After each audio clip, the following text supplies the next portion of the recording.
Om Swastiastu. Pemirsa Umat Sedharma, kembali berjumpa dalam channel YouTube Kementerian Agama Kota Denpasar dalam segmen Cerdas. Kali ini kami akan berbincang-bincang dengan sebuah topik yang belakangan ini sedang marak gitu ya, keberagamaan dalam harmonisasi Hindu. Umat Sedharma dan teman-teman semuanya, belakangan ini di media sosial, di televisi, kita kerap sekali disuguhkan oleh berita-berita yang bersifat rasis kan ya, yang disharmoni gitu. Tetapi kita sendiri belum sangat paham tentang apa sebenarnya keberagamaan ini. Kita akan berbincang terkait keberagamaan. Jadi sebelum itu saya akan perkenalkan terlebih dahulu siapa saja yang kali ini akan berbincang dalam studio. Saya Alit Aryawati, di sebelah kiri saya ada Dewi Praba, Wayan Artana, Nyoman Arya, dan Nyoman Siri, Bapak Supriyani. Baik, teman-teman semuanya, tadi telah saya sampaikan bahwa kita sesungguhnya harus tahu sebenarnya keberagamaan yang harmonisasi itu seperti apa. Kita harus tahu dulu kan, begitu Pak Man? Iya. Apa sebenarnya ini yang dimaksud dengan keberagamaan menurut Hindu, Pak Man? ya baik Alif. Om Swastiastu. Om Swastiastu. Semua peserta atau pemirsa YouTube Kementerian Agama Kota Denpasar dan teman-teman yang ada di studio, pada kali ini perbincangan yang sangat menarik. Di era sekarang ini berbagai suatu permasalahan yang muncul di media dan belum tentunya kita bisa menjawab dan penyelesaiannya. Yang pertama adalah keberagamaan, ya, adanya suatu kesadaran setiap individu di dalam menjalankan agamanya, ya, untuk menuju suatu harmonisasi. Yang kedua adalah ada kata harmonisasi. Kata harmonisasi itu adalah sepadan dengan kata harmonis. Harmonis yang dimaksud adalah seia sekata. Ya, dalam konteks harmonisasi dalam keberagamaan ini adalah sejauh mana di kalangan umat beragama untuk adanya suatu pengharmonisan, untuk adanya keselarasan. Sementara ini kita jarang mencari suatu hal-hal yang bersifat selaras. Sehingga konteks yang perlu kita jabarkan, suatu yang berbeda jangan kita paksakan untuk sama. Untuk sama gitu. Ya, dan yang sama jangan kita paksakan untuk berbeda. Ini suatu kunci di dalam kita menjalankan suatu keberagamaan. Ya, sehingga muncul apa yang menjadi suatu idaman kita itu adalah harmonisasi.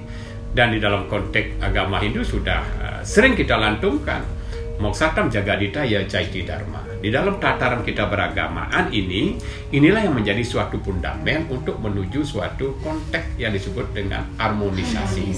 Mungkin itu. Selaras, ya. sekata gitu ya. Mungkin ada yang lainnya, ada yang ingin ditanyakan mungkin, silakan. Pak Man, Ya. kalau demikian, bagaimana seharusnya kita menjalankan nilai-nilai harmonisasi, Pak Man? Ya. Suatu hal yang kita harus jalankan dalam nilai-nilai keharmonisasi adalah kami sudah sampaikan tadi, adanya suatu kepahaman kita secara bersama-sama supaya keselarasan yang terjadi ini bisa kita jalankan di dalam kita ini.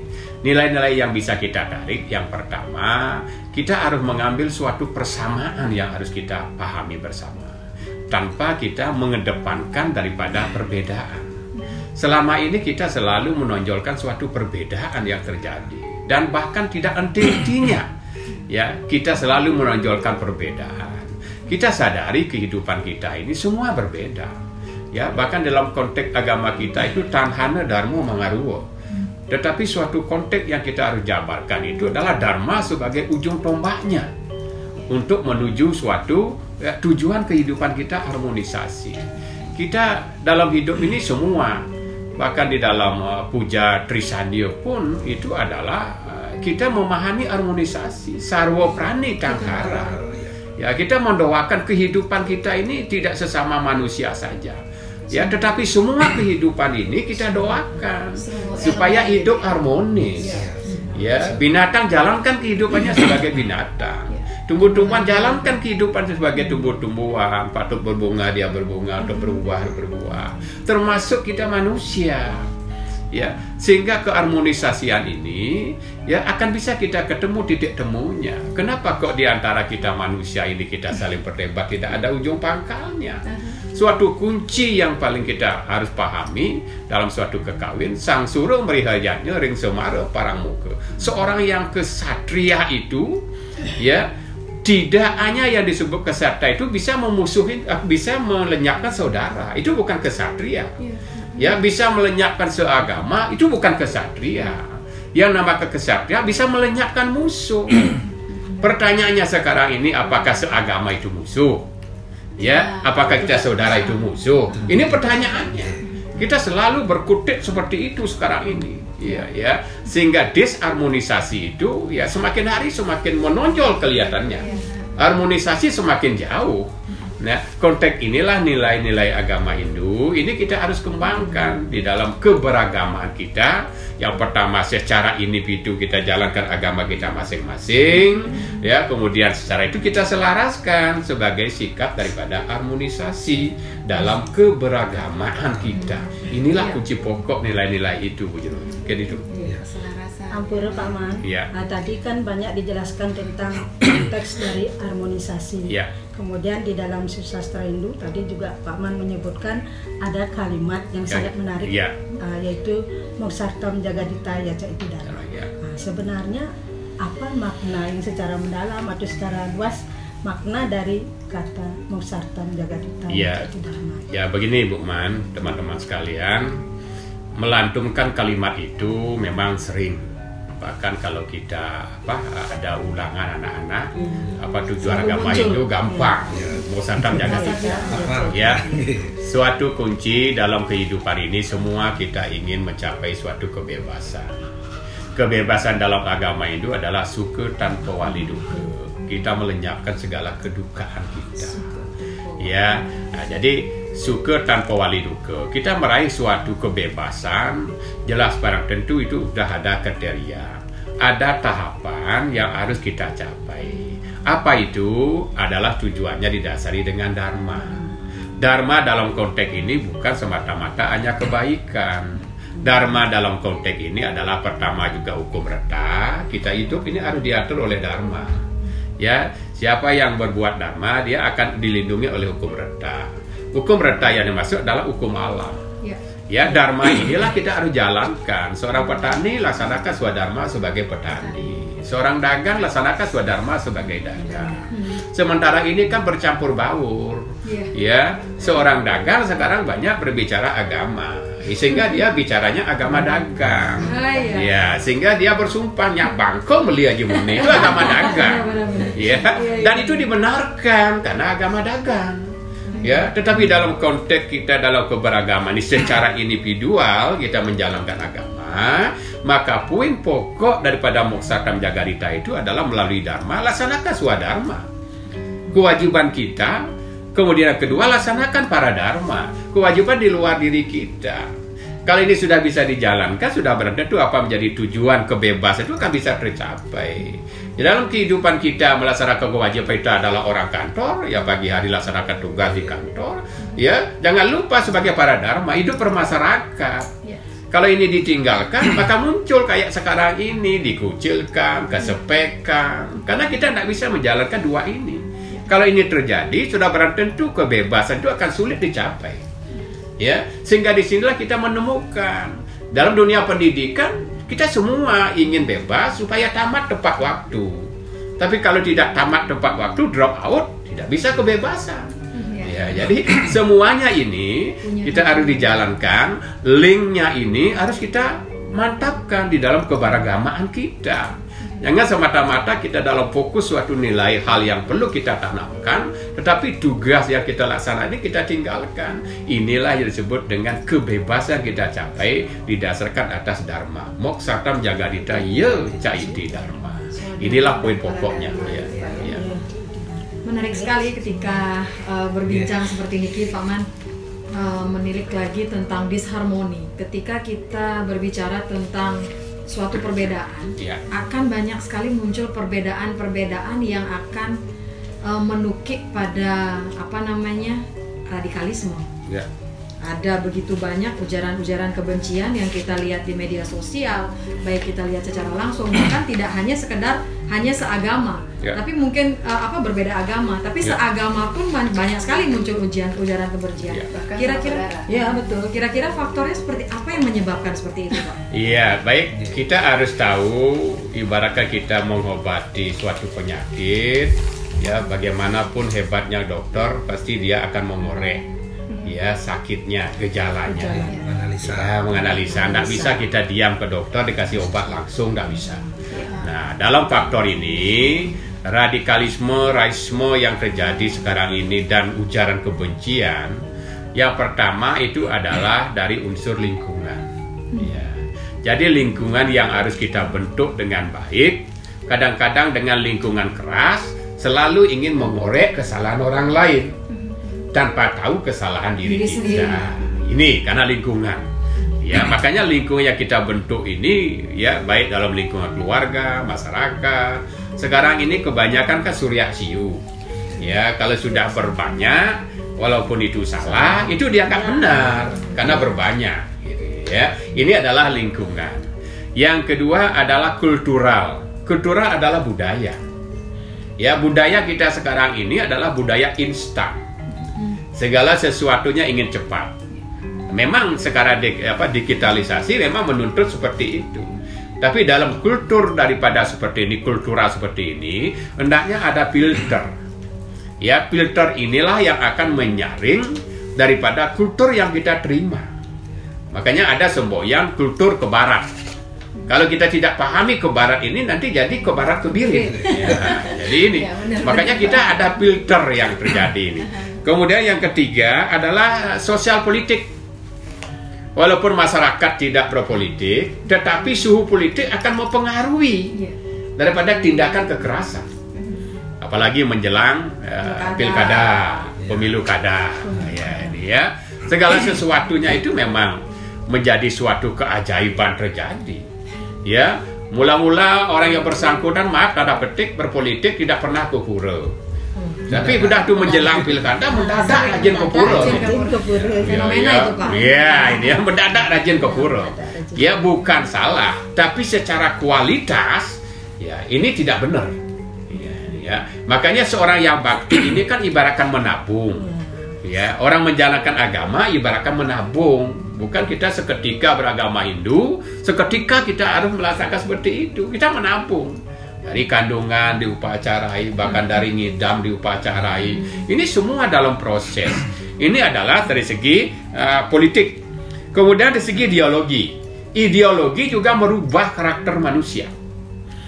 Kalau ideologinya ini adalah merupakan ideologi yang kami sampaikan secara ekonomi, ukurannya uang, maka segala-galanya kehidupan ini diukur oleh uang. Si A ditugaskan ke sana, ada duit nggak? Kalau nggak ada duit, nggak serius kerja. Pekerja yang semestinya harus selesai 2 hari, bisa 1 minggu. Itu misalnya. Ini kita menjalankan tugas-tugas seperti ini kalau sudah zamannya itu adalah finansial, material. Inilah yang menjadikan suatu pengaruh yang sifatnya itu adalah kepada sifat radikal, kekerasan. Makanya ini semboyan sekarang ini orang memberikan tanda petik segala-galanya selesai dengan uang. Kan gitu semboyannya ini. Kemudian yang terakhir adalah kemajemukan masyarakat. Masyarakat kita ini majemuk, tidak hanya majemuk dalam segi agama, tetapi majemuk dalam segi adat. Adatnya di daerah A dengan B walaupun dalam satu wilayah bisa berbeda. Pada saat ini akan disamakan, dipaksa disamakan, maka disinilah muncul radikal. Makanya yang terpenting itu bagaimana kita memahami tentang kemajemukan. Dalam suatu kunci adalah berbeda dalam suatu perbedaan. Ya. Kita berbeda dalam suatu perbedaan. Nilai ini yang harus kita tanamkan di dalam kita memahami kemajemukan. Inilah benih-benih yang membawa suatu sikap radikal. Ya, sikap marah, sikap tersinggung. Nah, mungkin ini Dayu ya yang kami sampaikan. Terima kasih, Pak. Pak Man, niki yang tadi disampaikan bahwa inti dari kehidupan di masyarakat tuh kemajemukan juga, dan adanya pluralisme dan keberagaman, menuju pada harmonisasi. Apa saja yang menjadi prinsip-prinsip keberagaman ini untuk terwujudnya harmonisasi pernikahan. Mohon petunjuknya, Pak. Ya, baik Pak Yan, teman-teman sekalian dan umat sedharma yang kami banggakan. Prinsip-prinsip dalam keberagamaan yang pertama adalah kebebasan beragama.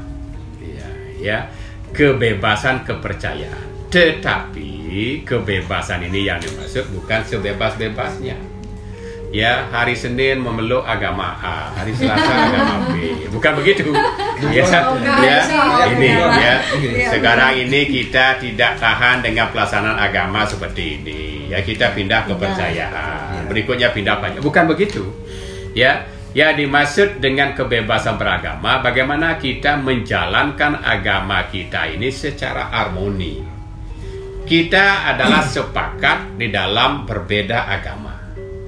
Ya, makanya ada ilmu perbandingan agama, bukan ilmu membandingkan agama. Ilmu perbandingan agama adalah ilmu untuk kita memahami ke arah harmonisasi. Ya, apanya yang sama di antara agama A, agama B dan seterusnya. Apanya yang berbeda. Ini ilmu perbandingan agama. Untuk dapat ditoleransi. Tapi kalau kita membanding-bandingkan agama, bahwasanya ini adalah hal yang bagus agamanya A dan B, itu misalnya ini akan membawa ke konflik, membawa suatu perdebatan. Makanya kebebasan beragama ini pada saat kita akan berbicara suatu hal khususnya di Hindu, maka kita akan berbicara di dalam penekanan teologi Hindu. Bagaimana ilmu ketuhanan kita. Kita banyak berbicara adalah supaya pelaksanaan Hindu atau praktek agama Hindu itu supaya ringan, supaya simple. Ini sudah dari dulu kita sudah diajarkan, disebut dengan utama madya nista. Pada saat umat sekarang berbicara harus disederhanakan, yang mana disederhanakan? Karena semua sudah sesuai dengan tatanan sederhana. Kalau kita tidak mampu melaksanakan utama, laksanakan yang madya. Sudah ada tingkatan. Udah itu yang madya tidak bisa, laksanakan nista. Nista tidak ada, nistaning nista. Ada 9 tingkatan. Yang mana lagi perlu disederhanakan? Nistaning nista itu itu. Yang mana? Makanya tantangan kita berbicara tentang kebebasan beragama, kita harus hierarki dari hulu kita lihat. Kalau hulunya sebagai utama menggunakan bebek, maka yang paling bawah ini unsurnya jangan menghilangkan bebek, minimal menggunakan telur bebek. Unsurnya sama. Unsurnya sama. Jangan untuk yang bisa ke bawah ke nista, bebek ini direcah-recah. Satu keutuhannya hilang. Unsurnya ini harus utuh, jangan direcah-recah. Kakinya taruh di ini, kepala taruh di ini. Bukan begitu. Itu yang pertama. Yang kedua adalah penghormatan terhadap ekstensi agama. Kita meyakini suatu agama harus kita hormati. Jangan sebaliknya selaku Hindu malah melecehkan Hindu. Nah ini. Apalagi mengecilkan Hindu. Makanya ekstensi agama ini harus dikembangkan dengan baik dan harus diyakini keberadaan ekstensinya. Sebagai prinsip-prinsip daripada keberagamaan. Yang ketiga adalah agree is the agreement. Kita setuju pada suatu perbedaan. Agree the agreement. Kita setuju perbedaan. Perbedaan inilah kita dari dulu diwarisi. Cara berpakaian kita kayak sekarang ini berwarna-warna. Kalau kita tidak setuju dengan perbedaan, itu semuanya nanti unsurnya sama. Bunga nanti unsurnya sama. Kesemuanya ini kita sudah diajarkan oleh leluhur kita. Mendengar suara gong, kita diajarkan bagaimana ngedik gong ini supaya berbeda. Kalau tukang kepluknya lambat. Ya, kalau tukang ceng-cengnya ngeredok, kalau kendangnya ngeredok, gong besar nih lambat. Jangan gong besar ini ikut dengan ngeredok, rusak gamelannya gitu. Nah, ini sudah harmonisasi sampai pada dis ya. Makanya ini diajarkan di dalam lontar Aji Gurnita. Nah, jadi inilah prinsip-prinsip yang ditanyakan oleh Pak Yan tadi ini. Ada 3 poin, ada kebebasan, udah itu ada ekstensi, udah itu ada setuju dalam perbedaan, ya, agree agreement. Ya, mungkin itu Pak Yan. Ya. Pak Man, titip yang sedikit. Jadi Pak Man, dari penjelasan Pak Man tadi, mungkin ada kasus sastra Hindu kita yang gimana ya, yang perlu kita petik nilai-nilai harmonisasinya itu Pak Man. Adakah Pak Man? Ya, kalau di dalam Hindu memang banyak sekali dimunculkan. Ya, misalnya pertama itu ada Trita Karana, membina suatu kebahagiaan kepada 3 poin, peryangan, powongan, pelemahan.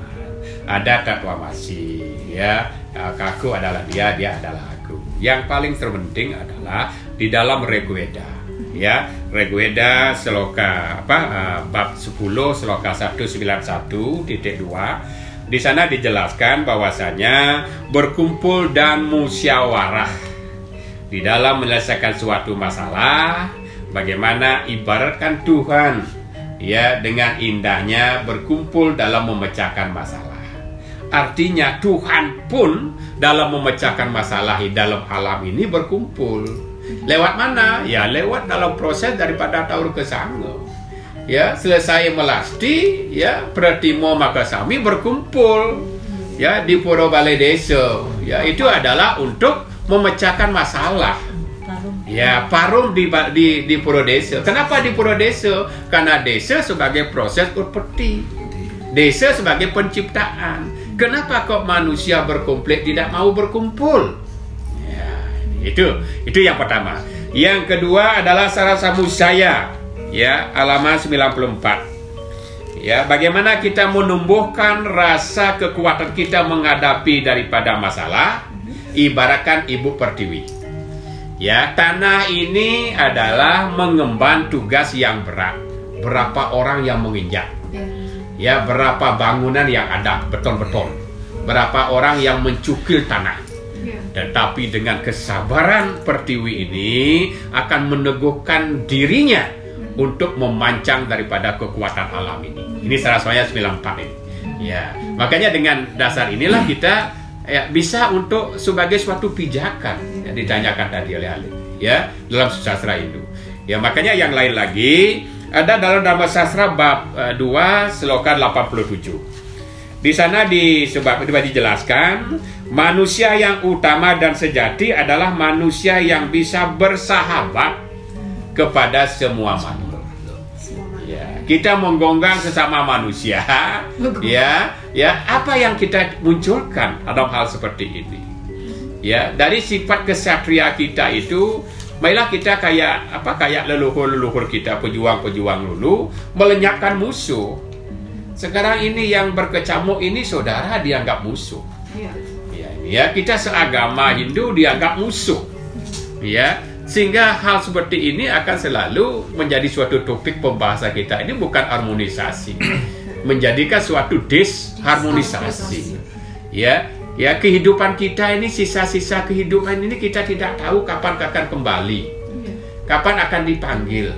Kenapa kok kita nodai kehidupan ini dengan kebencian? Kita tidak tahu. Sekarang kita sehat, tidak tahu lagi, sebentar tidur, tidak tahu pukul banjar bersuara. Iya, betul. Ya. Inilah sisa kehidupan kita ini. Dalam Saraswaya dikatakan, hidupnya manusia itu ibaratkan tatit. Ya, halilintar. Ya. Jangan kita menunda ya untuk kita hidup dalam harmonisasi. Jangan kita tunda. Kalau kita tunda ini, maka pada saatnya kita kembali akan merasa terlambat. Ya, untuk kita menumbuhkan harmonisasi dalam kehidupan kita, dalam keberagaman. Nah, mungkin ini, Khalid ya, dia akan sampaikan. Dewasa niki Pak Man, titik niki juga ada banyak sekali berita hoax, ujaran kebencian, yang tentunya mengarah pada disharmoni. dan apa langkah-langkah yang sebaiknya dilakukan dari perspektif agama Hindu. Mohon.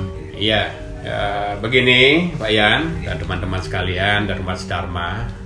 Sementara ini yang menjadi kekeliruan kita menerima berita hoax, kita sering ya langsung mengirimkan kepada teman. Ya, sehingga kesalahan ini menjadi pembenar. Ya, ini ya. Caranya bagaimana? Kita membaca berita hoax itu tidak salah.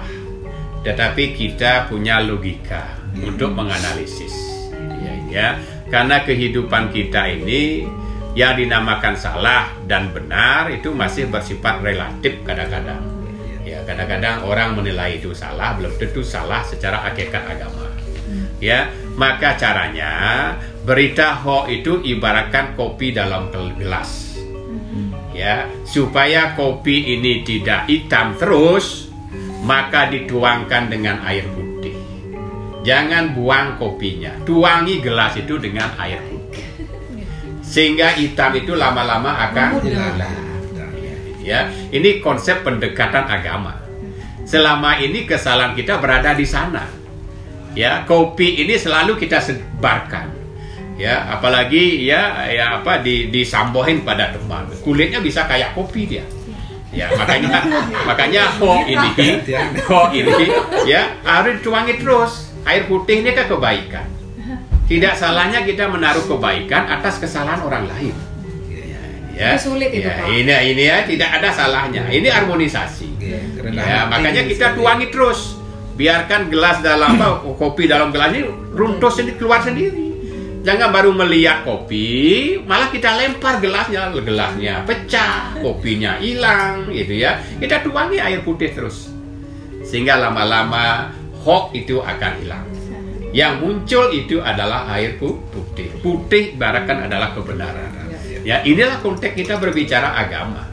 Ya, maka pendekatan agamalah harus kita pecahkan di dalam suatu situasi dalam keberagaman ini, bukan dalam ranah pemecahan hukum saja. Inilah yang disebut dengan kita menangkal berita-berita hoax. Ya, jangan ikut mengeser gitu. Ya, ini ya sehingga akan menjadi menyebar berita hoax ini, karena itu belum tentu itu adalah salah. Itu ya, mungkin itu ya Pak Yan ya. Terima kasih. Itu akan menjadi gini sulit Pak Man. Artinya pembelajaran bagi kita bersama ketika kita melihat kopi kita tuang air itu akan menjadi sulit Pak. Lalu gimana menjadi batasan-batasan dalam harmonisasi ketika kita berada dalam keberagamaan yang keberagaman Hindu gitu Pak? Ya, jadi dalam kita menuju harmonisasi kita harus paham ada rambu-rambu berupa batas-batasan. Yang pertama kita harus pahami dalam konteks ketuhanan, teologi Hindu. Ya, kita sekarang ini banyak berdebat ya tanpa didasari teologi. Satu masalah pemujaan, bahwasanya ini tidak benar memuja manusia. Kalau ini adalah memuja Tuhan. Cobalah dong diingat, dalam suatu kronologis teologi Hindu ada dikatakan bor buah suah.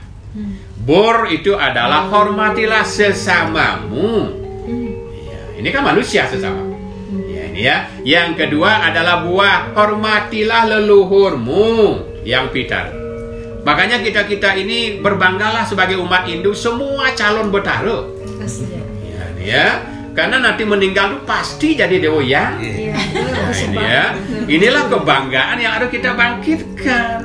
Ya, tidak ada nanti tidak menjadi dewa yang itu. Ya, meninggal tidak diambil langsung dibuang di telaga, tidak ada. Ini konsep ketuhanan yang harus kita ini. Nah, makanya kita jangan berdebat bor buah suah, sesama bor sesama, buah yang bicara, suah alamnya Tuhan. Ya, makanya konteks inilah yang perlu dalam ilmu ketuhanan ini kita berbicara teologi, tetapi jangan ya di dalam sesamanya tidak dihormati, tetapi langsung memuja Tuhan. Ya, makanya konteks sinyalnya ini memuja Tuhan ini ada di sini. Ditanya dulu sembahyang nanti, kamu rukun enggak sesama manusia? Ya, ini Ya, kalau tidak rukun tidak nyampe sinyalnya, walaupun kartu apapun dipakai, SL, simpati, tidak bisa. Harus bangun jejaring. Ya. Makanya ini selalu kita ucapkan Om Buah.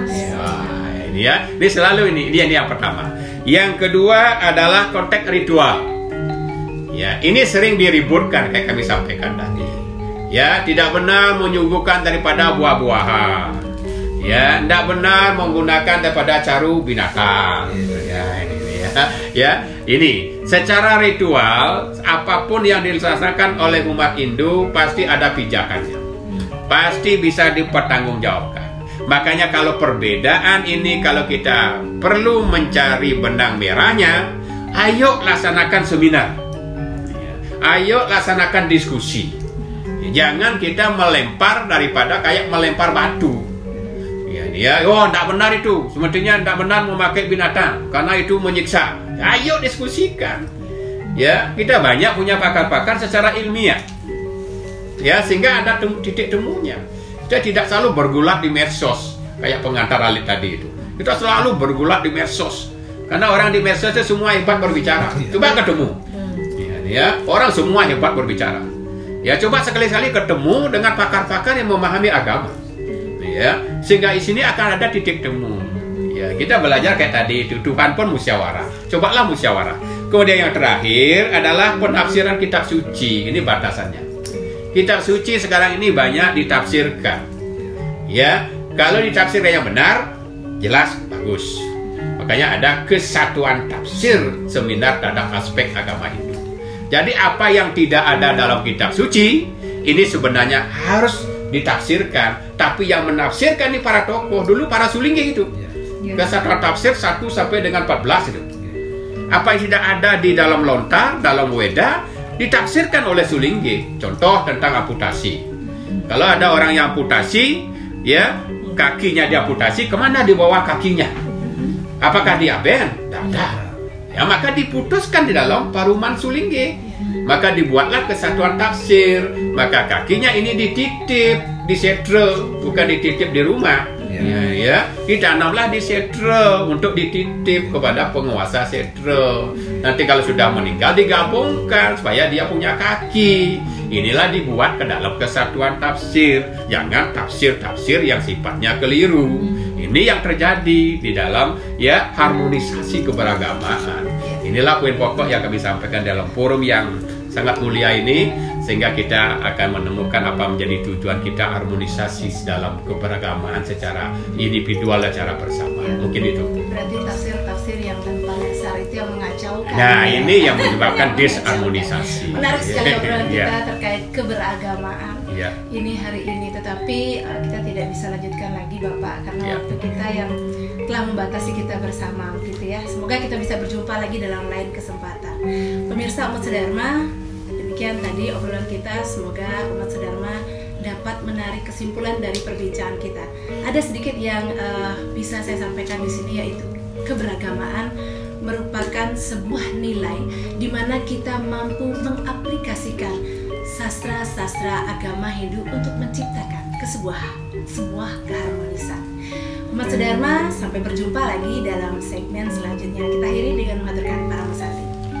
Om Santi Santi Santi Om.